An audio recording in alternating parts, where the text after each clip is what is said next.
Itong mga DDS, ewan ko, ano bang nangyayari sa mga ito? Ha?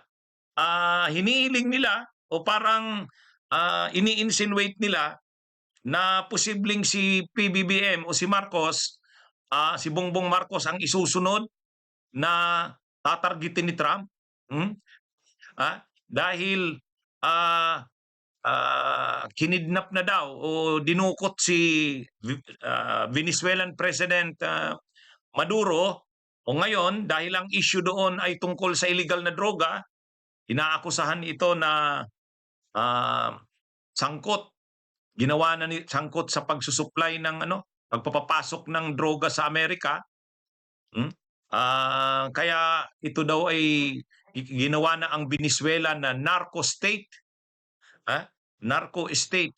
O ngayon, hindi malayo di umano na dahil galit si Trump sa mga heads of states na sangkot sa illegal na droga o nai-involve sa illegal na droga, hindi daw malayo na posibleng isunod na rin si PBBM.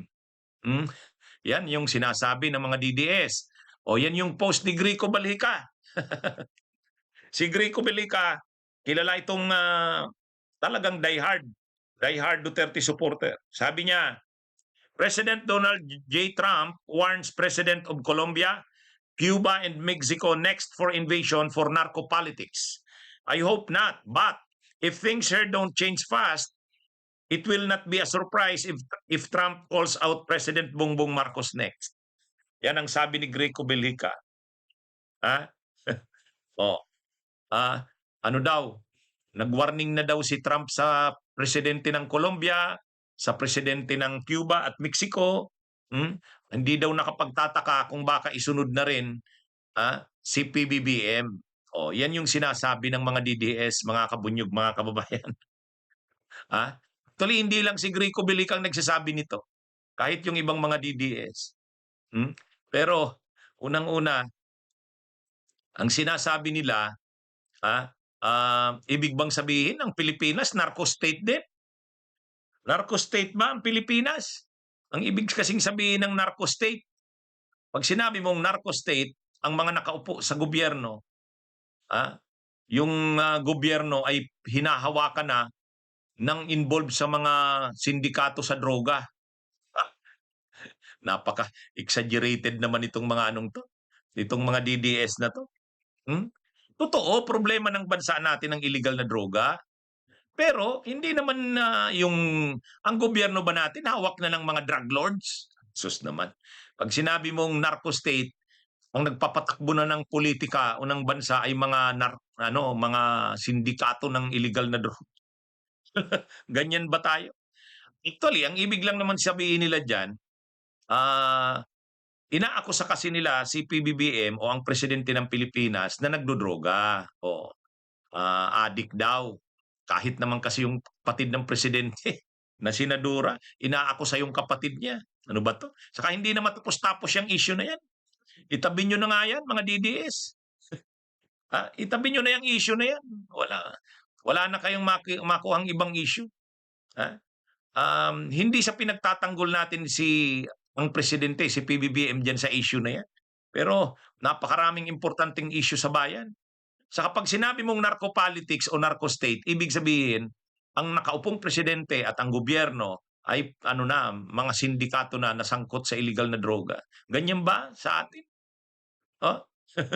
Ewan ko. Hindi naman nangyari yan sa atin. May panahon na may mga nananalo sa eleksyon, kung governor, congressman, mayors, pero hindi pa naman yung buong struktura ng gobyerno kinukontrol na ng sindikato ng illegal na droga. Yan ang narco state. Mayroon tayong ilang mga politiko na involved sa droga, illegal na droga. Mayroon, pero ano lang naman yan, hindi naman ibig sabihin na yan na yung kumukontrol ng politika natin. So, ito mga kabunyog, mga kababayan, exaggerated to. Saka, unang-una, sinabi naman ni Trump ang rason niya, bakit nang matanggal na si Maduro, dinukot na nila si Maduro, matapos madukot si Maduro, sabi ni Trump, Tatakbuhin na namin ang Venezuela. We will run the government of Venezuela. Pagkatapos, papasok na daw yung mga oil firms, yung mga negosyo ng langis ng Amerika, kukontrolin na ang negosyo ng Venezuela. So malinaw, hindi naman si Maduro rin lang yung target doon.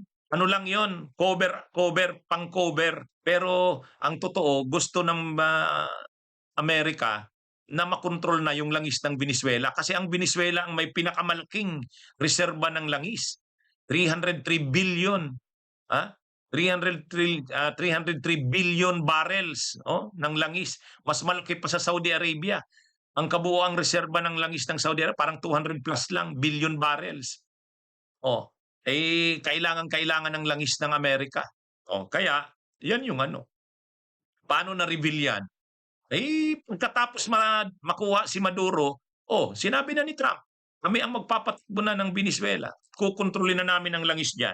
Papasok na dyan ang mga oil companies ng US.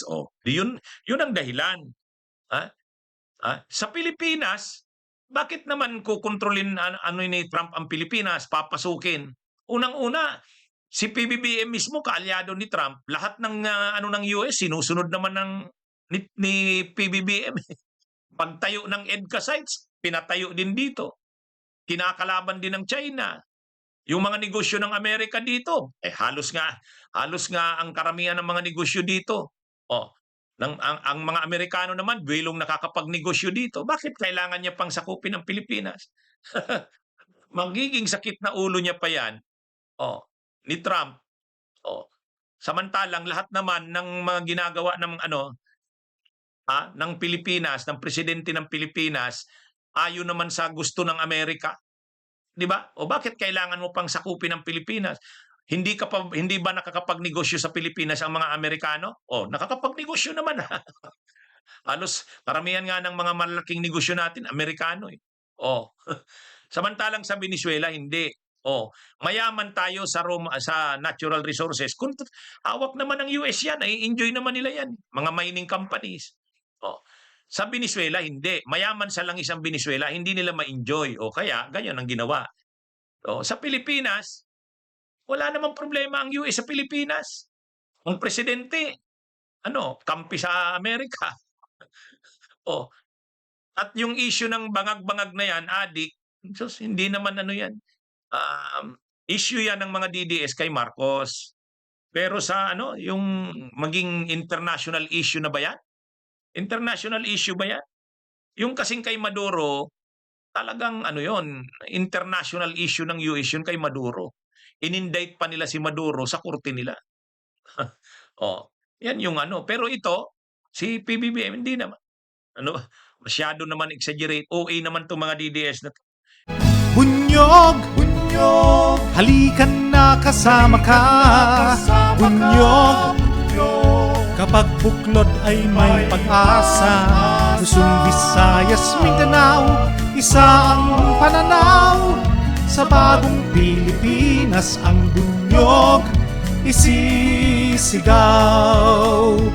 Bunyog.